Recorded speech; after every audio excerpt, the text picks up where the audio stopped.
702. Live on the Prime Media Plus app. DSTV channel 856, 92.7 and 106 FM. Let's walk the talk.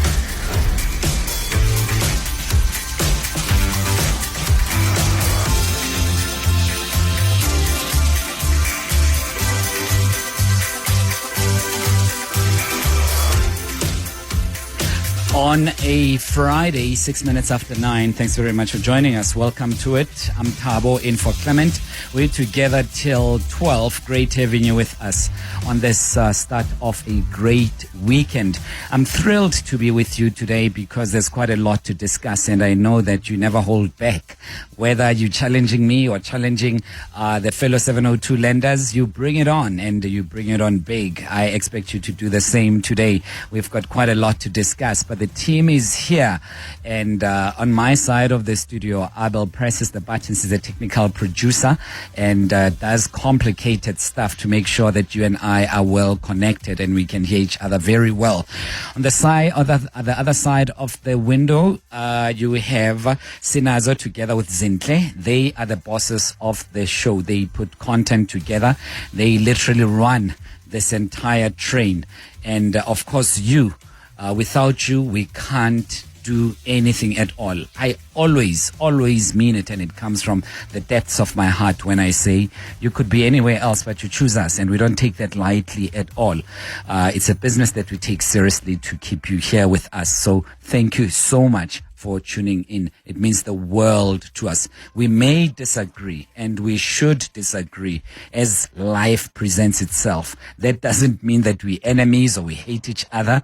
Please always see it in that way. Our views will never ever be the same, but it doesn't mean that we want to chop each other's heads off. That's not the idea. We are just persuading each other, using the information at our disposal, and trying to get to a place that we all want to go to, I suppose, as 702 lenders. And that place is a South Africa that is productive, that is harmonious, that is economically sound, and that is relatively peaceful. And I would think we don't disagree as far as that is concerned, right? It's just the different routes to get there that may somehow turn us into opponents every now and then, but definitely not enemies. The number to dial hasn't changed. How you can get hold of us is still the same way. If you'd like to send a voice note or text message, you are most welcome to do so on 072 702 1702. You can send your voice notes to that number or your text messages to that number. Alternatively, speak to us directly. I always prefer that.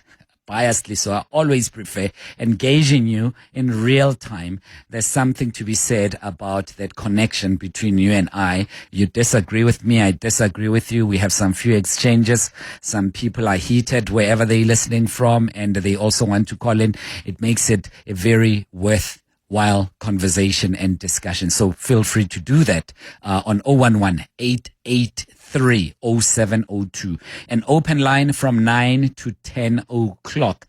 On the open line, we raise any other issue that you would want to put on the table.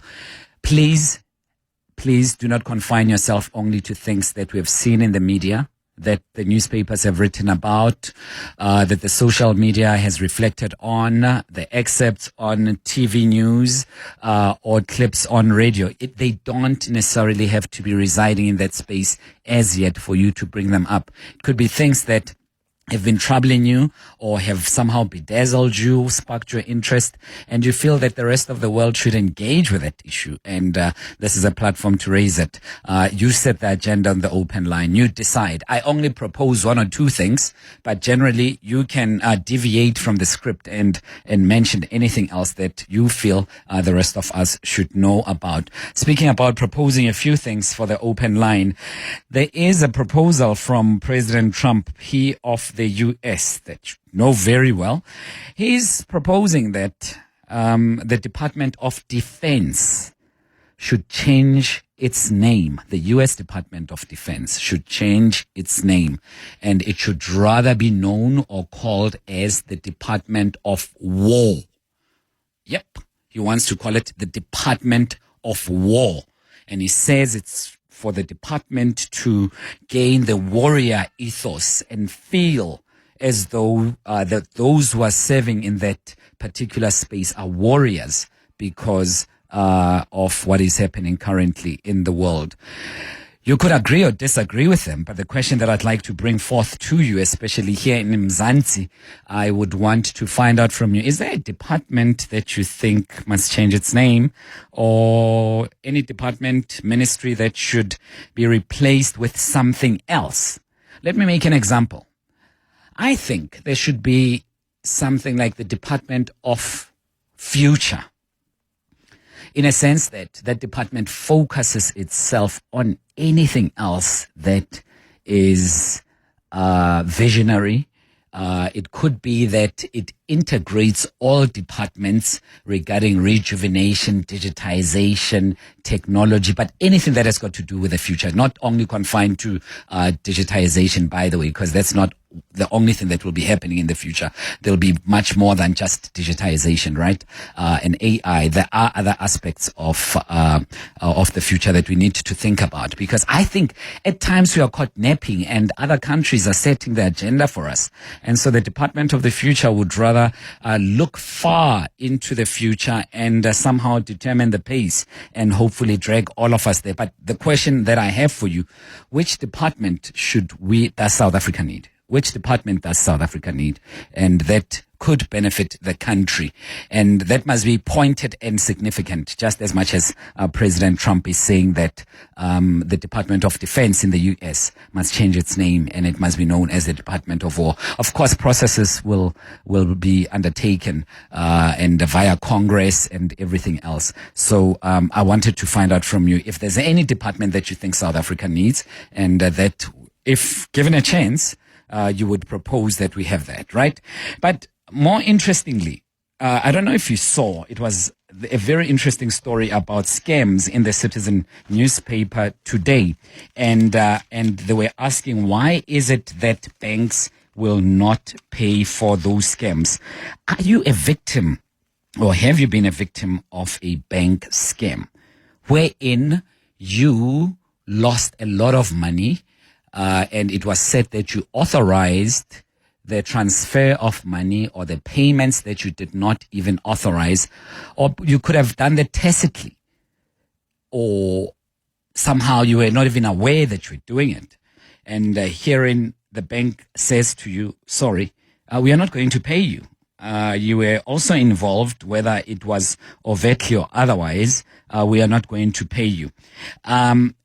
And the inner opperman of the Citizen pens a very interesting piece about that. And she says that Sabric recently released its annual crime statistics for 2024, showing that digital banking fraud remained the most dominant channel for AI fraud, accounting for 65.3% of reported incidents, while the volume of cases almost doubled, increasing from 31,612 in 2023 to 64,000 in 2024.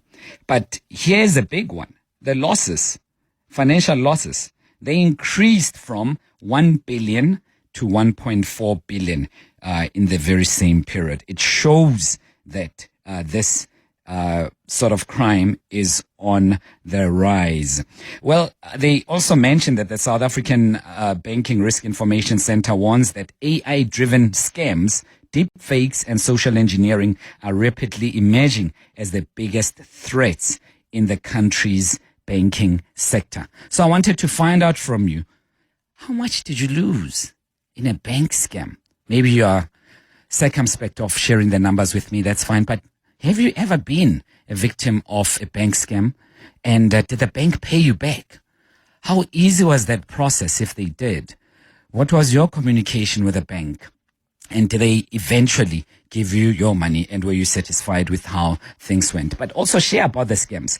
Maybe you could be enlightening other people. You could be assisting other people to avoid those scams by simply giving us a call on 011-883-0702. So Kevin 02 Let's walk the talk on 92.7 and 106 FM. And it has officially begun 011-883-0702. It's your turn right now, right here.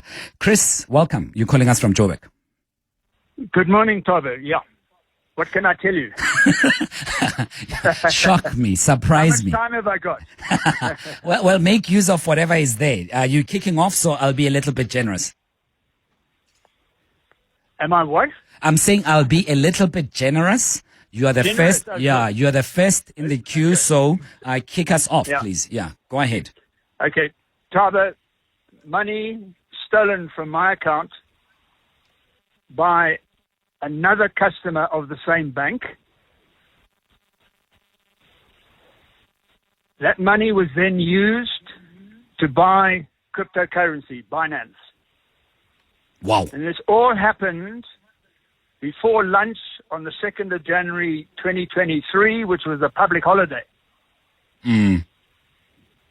The messages to the mobile operator didn't reach me because there'd been a SIM swap scam as well. Oh my goodness. But the messages, the bank messages were, the transfer is being requested for the 3rd of January, which was a working day for the bank. However, the bank allowed the money to move out of my accounts into another bank account, as I said, before lunch on a public holiday. And as you've indicated in your commentary, the bank, middle finger. Oh no. And quite honestly, the ombudsman is completely unhelpful in instances like this. Well, Chris, any money is big money because the economy is tight. But were the quantums very high? Well, 350,000. Goodness me. Goodness me. Was it at one go? Was it just one transfer or was it staggered? I had 3 accounts with the bank, and they collectively, the movement of funds from those 3 accounts collectively added up 350. Goodness me. All in one day. All in one day, all on a public holiday, and all before lunch. Oh my goodness me. So, I mean, I would assume immediately, as soon as you knew, you then contacted your bank. When did you know about this, given that there was a SIM swap done to your phone? On that Monday, I looked at my bank account to see if I'd paid Vodacom, because I couldn't use my Vodacom for non-WhatsApp calls. Yes. And I noticed that this movement had gone out of my bank account, and I phoned the fraudulent department of the bank that night, Monday night, the 2nd of January, 2023. Yeah. And immediately, did you feel after calling that there was urgency to your call to resolving your issue? Did they have to call you into a branch, or was everything done telephonically? There was very little urgency. I would say it was a couple of weeks before they sent the fraudulent man to come and see me. Then they took my laptop away. They reckon that this whole thing had started with a phishing email, and there's a bit of information about phishing emails that might be of interest to listeners. You know, a phishing email is one that looks for information, asks for information. If you don't give the information to the sender of the phishing email, he can't do anything. And the bank tried to protect itself by saying it was information sent to the sender of the phishing email, which was completely incorrect. And I mean, it's been a tragedy in my life, and I get absolutely nowhere. And Thabo, I've written to SARS, I've written to the FIC, I've written to the FC, FSCA. Yes, FSCA, thank you. Yeah. And I've recently had a communication with a guy called Clement Manyathela, who is Yes. our representative on the SATF. Yeah. He's a former DG of Treasury. Yeah. Yes, and you know, you get nowhere. Oh man. Listen, I'm terribly sorry about that, Chris, and I'm just wondering if you did try to get hold of our consumer ninja, Wendy Nola. She'll know a thing or two about those things, and she'll have some sobriety as far as counsel is concerned on that one. I don't know if you've tried to call her. She's often on Relebogile's show between 1 and 3. Please give her a try. And Chris, please, man, receive our sympathies. I'm terribly sorry about your loss. Really appreciate you kicking off the show. All the best. Let us know how it goes. Snega, you are calling from Kagiso. Good morning. Hi, how are you, Thabo? I'm free, Snega. How are you? Good. Okay, I'm not free. Yeah, someday we'll all be free. Yeah, I would suggest that we have got accountability type of a department, if we could. I know there's monitoring and evaluation. Oh, okay. That only exists go the national department. But when you come down here, you've got councillors who are not held to account. We're supposed to do it as the people who voted for them, of course. But now we can only go to a certain extent. They are not held to account by a certain system. I'll tell you why. This morning, we got a message from the councillor complaining about how I took initiative to clean the park, made a deal with SA breweries to give us the bin so that people who are littering on the street cannot do that anymore. The municipality is collecting money from people who are messing up our streets. We took initiative. We even wrote the letters to the municipality, petitioned them to say the place is dirty. You are collecting money from even illegal foreign nationals who are trading here. The municipality never responded. So there's an initiative that is being launched today to put the bins around the area. The councillor went on like 1 a.m. in the morning, sent a message to the ward committee saying he's not even going to call a meeting so that the ward committee members who are relying on the stipend from the municipality cannot get their money because he's angry that we took the initiative. It is not for the first time this happened. It's been like for years. Nobody holds the councillor to account. It is just normal for him to say, I'm going to punish you, and there's nothing you can do about it. People who are relying on them, they're not going to get it. Only because we took the initiative to fix what needs to be fixed. So I feel as if maybe we need some sort of accountability department that can go to an individual and say, you as the mayor, the MMC, the councillor, come and account on this particular day. We'll sit there and ask you questions about how you are conducting yourself. Yeah. So, Snega, let's try to distill a couple of things that you've raised. One, you were just saying that we need a department of accountability in South Africa. Responding to my initial question on the open line as to which department does South Africa need, right? But you are also cascading it down to where you are, saying that some councillors, especially yours, does not account to anyone. He does as he pleases. He or she does as he pleases. The councillor couldn't be bothered about processes, punishing ward committee members by not calling meetings because in that way they wouldn't receive a stipend, and no one says anything. Surely you have a mayor that side, Snega, in Kagiso, right? It's Mogale City. Yeah, you have a mayor in Mogale City. When you take these concerns to the mayor, what does he say? I think it's Mayor Lakine. What does he say when you take these concerns, and also to the Speaker of Council, because the Speaker of Council does have accountability measures or authority over the councillors? What happens when you take these things forward? We've done this for the entire term. This administration, taking matters to the Speaker, to the Mayor. You remember that the Mayor was at some point the Speaker of the Council. Yes. There are letters even going as far as to the Presidency's office to say, we've got this problem. It cannot even be solved within the municipality. Like you are saying, if the councillor contravenes, the very next day, the chief whip or the Speaker must say, Councillor, come and account to us. What is this that we are saying? It does not happen, but I'll tell you why, Thabo. Because it's politics. It's a political party that has got councillors. If you're going to punish this councillor, let's say maybe they dismiss the councillor. Yeah. It means you must go for a by-election.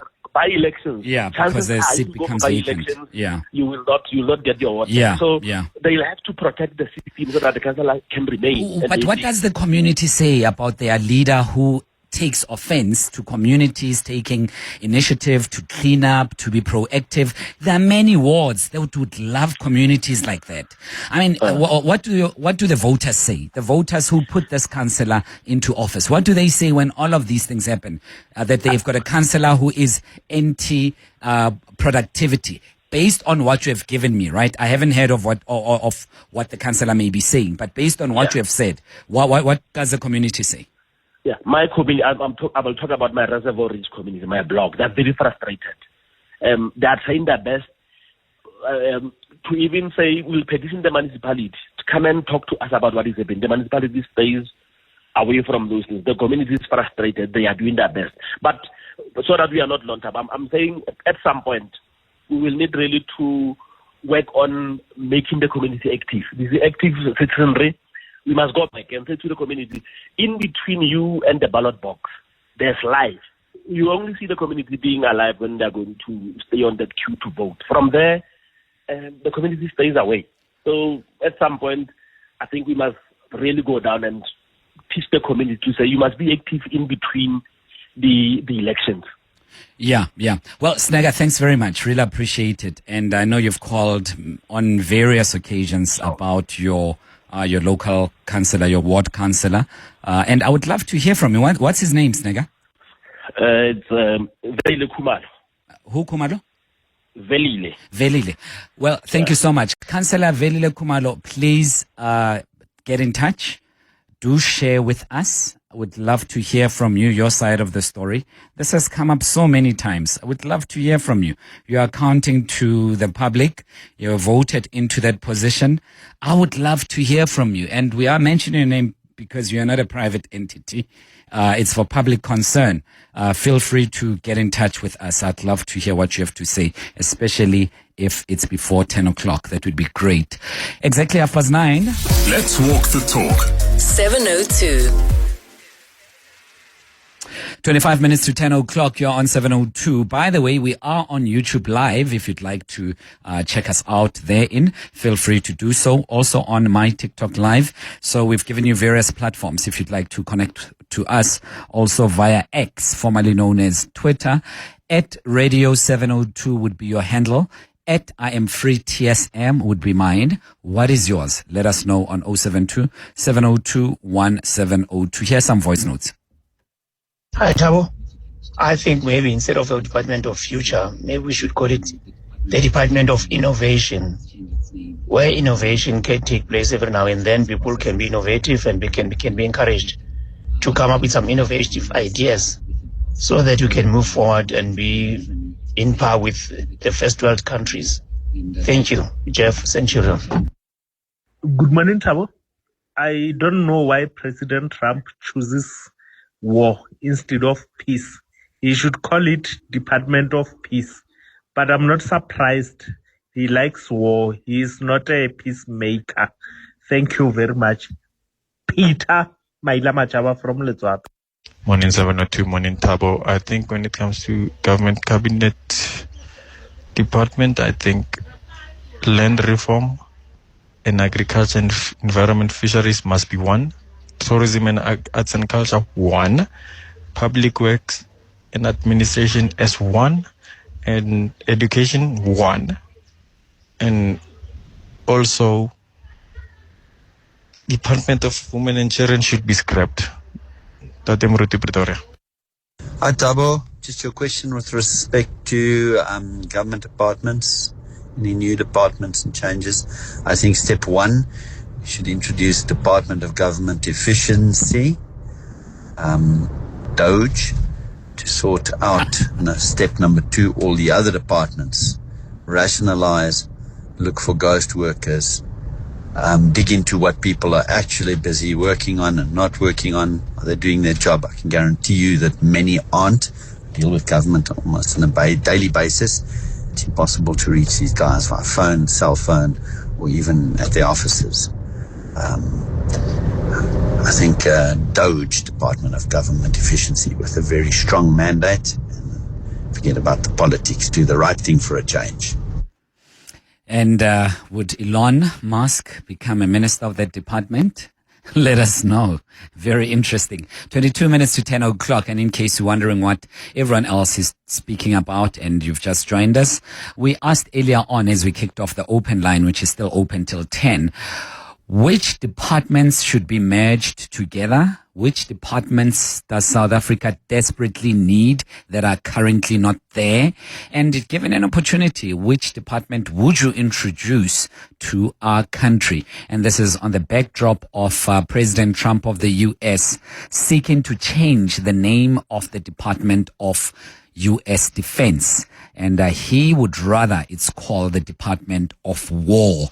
And obviously processes are still underway. It must be rubber stamped by Congress, among others. So those things are still underway. But I'd love to hear from you, given that we are in Mzansi and we have very little influence in the U.S. But in Mzansi, given an opportunity, which department does South Africa so desperately need?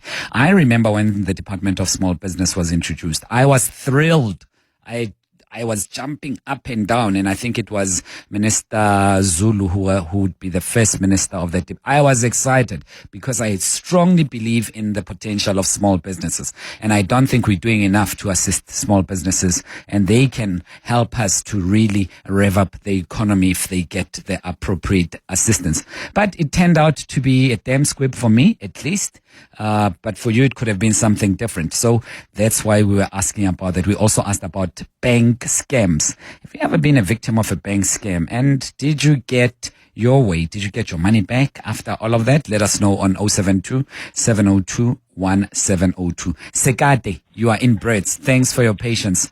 I'm quiet listening to you. Welcome. Morning, Bungani and the team, and condolences to our sister. May soul rest in peace. Amen. My first comment is the one we are talking about the scams. Like me yesterday, my wife, I got a card, my wife's card, bank card. I went to the shop, to one of the shop, and then later on I went to the garage.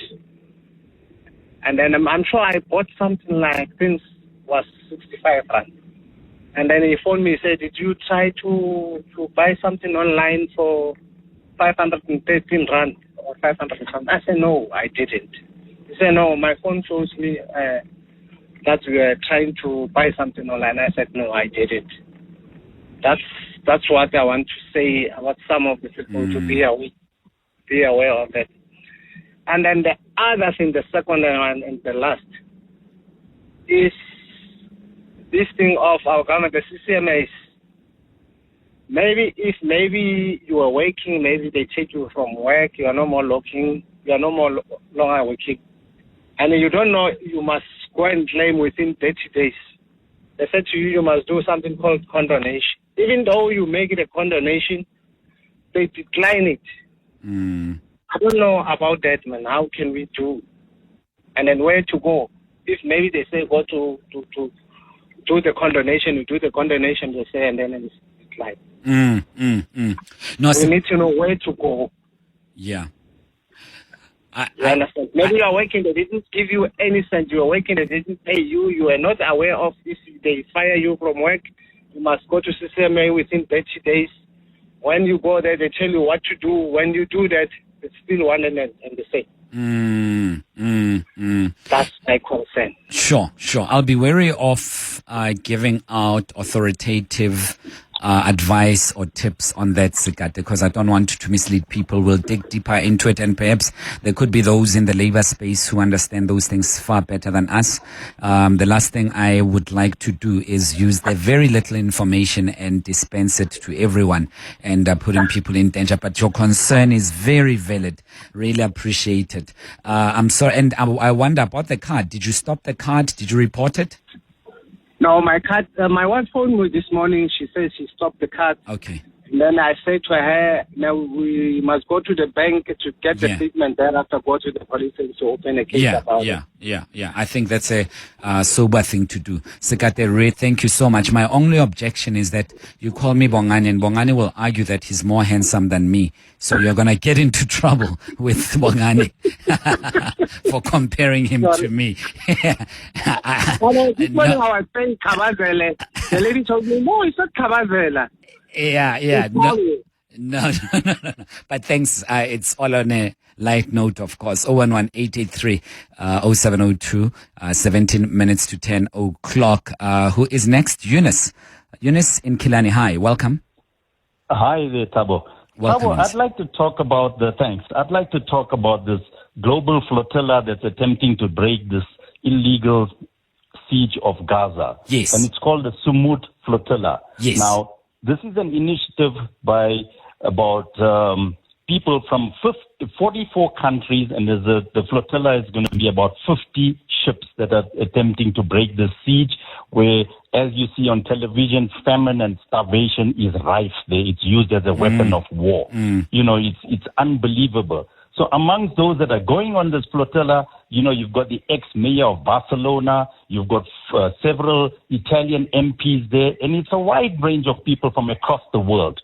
Now, of particular importance from a South African perspective, there are 11 South Africans who have joined this flotilla. Amongst them, Mandla Mandela, prominent grandson of Madiba, and of particular importance also are two Jewish South Africans, Jared Sachs and Joe Bloon.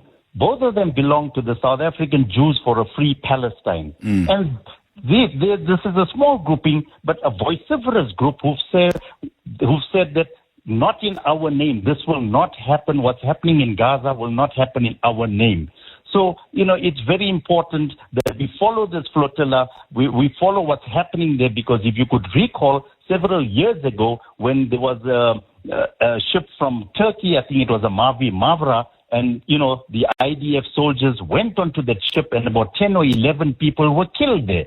Now, you know, we need to be following this flotilla for hopefully they break the siege, and all they are taking is humanitarian aid for kids and for women and children there, whoever's there in the Gaza trying to break the siege. Because clearly, Thabo, what's happening in the Gaza, we've never ever witnessed something in our lifetime.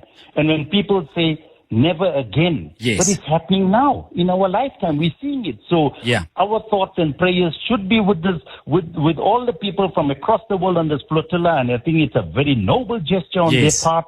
And as far as South Africans go, I say, well done to all of them. Our prayers and thoughts are with you. Hopefully you break that siege, and hopefully you go there and come back alive. And, you know, that's all I have to say. No, thanks for that, Eunice. I did see that Mandla Mandela, together with his wife, if I'm not mistaken. No, I don't think he's going. He's going alone. Is he going alone? Yeah, because I saw the picture. It was. Okay, go ahead. Sorry, I did see Mandla giving a speech, and, you know, an impassioned speech where his wife and two little kids were there, and he has to leave them behind also. Yeah. So, I mean, there's these. So she's not very going. Courageous souls who are going there. We should be thinking of them, and our thoughts and prayers must be with them. Listen, Eunice, I think one thing that we could all agree about, despite the side of the fence that you may occupy at any given point, is that we do need peace. I think that is very important. And you've raised this issue, and I'm thinking that it will resonate with a lot of people out there, and it's gaining the international momentum that you've spoken about. And I suspect that, you know, many of us until thus far, we were thinking that as the world matures, as the global political sphere gains a little bit of momentum and grows, and diplomacy becomes a tool of engagement for dispute resolution, the world was becoming a safer place. So much that there were authors who were now writing about the fact that given that we're in a relatively peaceful space, we are more likely to live longer. But all these conflicts are generally taking us a little bit back, and we are regressing. And I would assume that all peace-loving citizens of the world would want to get some peace for a change. I'm glad you brought it up, Eunice. Thanks for your thoughts. Really appreciate it. Thanks. And Eunice in Kilani, give us a shout. 011-883-0702. 13 minutes to 10 o'clock. Sipho, you are in Foslo, Ekurhuleni. Welcome. Yes, thank you, Thabo.